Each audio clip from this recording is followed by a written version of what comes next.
Usted sabe que una palabra se ha convertido en moda desde noviembre del año pasado, que el famoso ChatGPT fue liberado a la gente en común, la inteligencia artificial. Y si bien la atención se ha centrado en este ChatGPT de la compañía OpenAI, pues bueno, hay espacio donde esta inteligencia artificial se está utilizando, espacios donde a veces no creeríamos que fuera posible que tuviera un avance significativo, y uno de ellos tiene que ver con los despachos de abogados, quienes están usando la inteligencia artificial para automatizar algunas tareas de redacción e investigación. Y para platicar más de este tema me voy a lanzar rápidamente vía telefónica con Camilo Vázquez. Él es socio director del despacho del Castillo y Castro Abogados, quienes pues bueno ya están ahí metidos duro y directo con el tema de la inteligencia artificial, y pues bueno, nos platican un poquito de su experiencia. Camilo, ¿cómo estás? Muy buenas noches. Paul, muy buenas noches. Muchas gracias por la invitación. Muchas gracias a ti por tomar la llamada, Camilo. Oye, pues interesante lo que se está haciendo con la inteligencia artificial en muchos sectores, muchas industrias a escala mundial, y pues bueno, por supuesto el tema de los abogados, importante, ¿no? Para realizar algunas tareas, porque yo siempre digo, Camilo, que la inteligencia artificial es una herramienta, no un sustituto de los seres humanos como muchos mencionan, aunque lo cierto es que pues ahí está automatizando algunos trabajos que, por ejemplo, en el tema de la abogacía, pues lo podría hacer un abogado principiante, y de ahí que venga todo un nivel de capacitación importante para que no se quede gente sin chamba, mi querido Camilo. Totalmente, Paul. Yo sé que tú eres un apasionado en el tema de la inteligencia artificial y definitivamente tienes una visión muy clara. La inteligencia artificial es una realidad que está transformando diversas industrias y definitivamente el ámbito legal no es ajeno a ello. Como sabes, la inteligencia artificial no es nueva, ya tiene años desarrollándose. Claro. Sin embargo, en recientes fechas ha generado una expectativa y un impacto trascendental. Y como hemos dicho, el ámbito legal no es ajeno. ¿Por qué? Y me quisiera partir muy rápido, como la distinción entre la inteligencia artificial, que sin ser técnico simplemente la podríamos configurar como esa combinación de algoritmos que tiene un fin preponderante, que es realizar capacidades similares a las de un humano. Sin embargo, dentro de la clasificación de la inteligencia artificial hemos visto que ya el machine learning ya empieza a tomar datos preconcebidos y empieza a generar ya cierta toma o capacidad de aprendizaje. Y lo que ha impactado más es el deep learning, que ya tiene un objetivo preponderante de generar como un sistema de redes neuronales para tener ciertas capacidades generativa y toma de decisiones. Claro, que es la misma inteligencia general, la inteligencia artificial generativa que le llaman, ¿no? Generativa, correcto.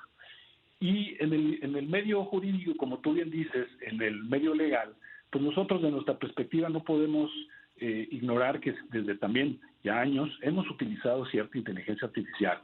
Esto va a tener definitivamente y está generando cierto impacto, yo creo que tanto de la administración y impartición de justicia como inclusive la prestación de nuestros propios servicios legales.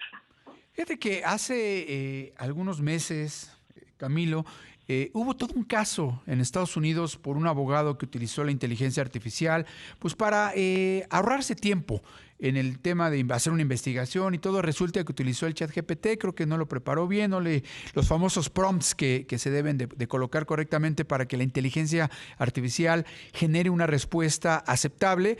Pues creo que por las prisas no lo hizo bien, y resulta que pues todo el caso se le fue para abajo, ¿no? Y yo creo que ese es uno de los puntos principales que nos muestran que la inteligencia artificial generativa por el momento pues es importante como herramienta, pero no como un aliado total de los abogados en busca de justicia, ¿no?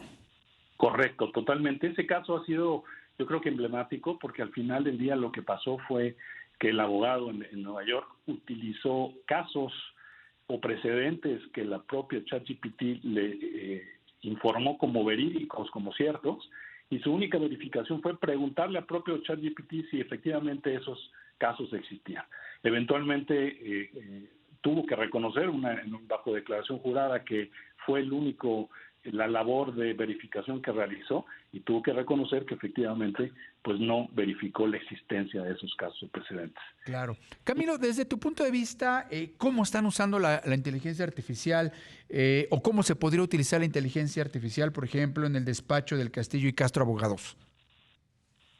Voy a tratar de responder de dos formas esta pregunta, Paul. Por supuesto. Que es bastante interesante. La primera es, desde mi área de práctica, que ya tengo ya más de 20 años específicamente en temas de litigio, reestructuras y arbitraje comercial, hemos visto cómo se ha utilizado cada vez más. Pero como decíamos, se ha venido utilizando ya desde hace años. Hay programas en los cuales ya hay uso de inteligencia artificial al momento de identificación de precedentes, de casos, sobre todo en materia de arbitraje, que es una materia esencialmente internacional y donde puede haber resoluciones o laudos arbitrales internacionales y que a veces son de difícil acceso. En sí también se ha utilizado mucho en arbitraje comercial, vuelvo a mi área de práctica, en temas, por ejemplo, en utilización de conferencias o audiencias virtuales. Claro. Que también ya es una práctica común en la materia, en poder realizar audiencias donde inclusive hay interrogatorios a testigos, donde hay un tipo de desahogo de pruebas periciales, etcétera, a distancia, es decir, no es necesario estar físicamente presente. Eso ha sido venido utilizando, pero ha ido evolucionando. Y parte inclusive de la forma en que se ha venido también utilizando es en las tareas rutinarias o repetitivas, como lo mencionabas. Poco a poco este tipo de tareas en donde se invertía una considerable cantidad de tiempo en revisar un gran volumen de información, en ciertas también de procedimientos hay intercambio o presentación de gran volumen de información, hablando de 2, 3, 4 mil documentos, en donde la utilización de este tipo de plataformas es muy eficiente y sobre todo optimiza costos y tiempo. Camilo, yo creo que aquí hay una pregunta que te quiero hacer y yo creo que eres una de las personas ideales para responderla porque mucho se habla de ponerle límites a la inteligencia artificial para no darle un mal uso.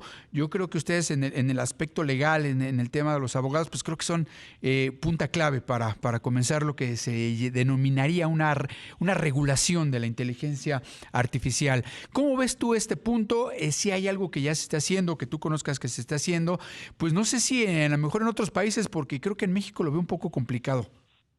Sí, definitivo. Y ahora uno con esta pregunta, Paul, la segunda vertiente de mi respuesta anterior, que en el despacho o los despachos lo que se debe realizar es una utilización de esta tecnología de forma muy responsable y muy cuidadosa. ¿Por qué? Porque si bien ha representado beneficios, si bien representa cierta optimización de actividades y de análisis, también genera desafíos y retos importantes. Entre ellos son temas que no son solamente en materia internacional, sino en México está muy focalizado este análisis, que es temas de propiedad intelectual, claro, temas de confidencialidad de la información, tema de privacidad de datos, como pueden ser los sensibles que son los personales, y todo esto genera problemas éticos. Y pudiéramos hablar en cada uno de ellos, pero al final del día esto representa realmente el reto que toda la legislación y sobre todo la mexicana, que sí tiene su regulación ya actual en este tipo de materias, es decir, de confidencialidad, de propiedad intelectual, de protección de datos personales, pero el ingrediente de ser utilizados información por parte de la inteligencia artificial y sobre todo utilizar la información que es pública y que muchas veces las personas lo hacen público al momento de divulgar o de subir a este tipo de plataformas, eso es un reto importante. Claro. En materia internacional ya hay países que están muy adelantados. La Unión Europea, por ejemplo, ya tiene desde el 2017 un proyecto donde está siendo todavía analizado, pero ya en mesas de trabajo bastante avanzadas. Inclusive ya hay plataformas, por ejemplo en Latinoamérica hay un caso yo creo que relevante de voltear a ver que se llama Prometea, que es en Argentina, en donde inclusive esto lo podemos encontrar en la página del BID, del Banco Interamericano de Desarrollo, donde menciona cuáles han sido estadísticamente los beneficios que han reportado el uso de esta plataforma en el sistema judicial argentino al momento de haber reducciones de tiempos en emisión de este tipo de resultados. En México, para cerrar un poco la pregunta, yo creo que va a ser un camino largo, Paul. Un ejemplo, por ejemplo, el que hemos tenido ha sido el comercio electrónico. La regulación del comercio electrónico se materializó en nuestra legislación alrededor de 9-10 años. Eso genera que estos temas tan actuales y tan novedosos, y que la tecnología va evolucionando, no nada más en años, sino en meses, Claro. va a ser todo un reto para nuestros legisladores y sobre todo para adoptar nosotros como profesionales del derecho una actitud muy responsable en el uso de este tipo de tecnologías para que realmente sea un beneficio frente a nuestros clientes y no sea un punto de riesgo. Camilo, te agradezco mucho que nos hayas tomado la llamada, se me acaba el tiempo, te agradezco mucho y te mando un fuerte abrazo. Pues igualmente, gracias y a todo tu auditorio. Muchas gracias.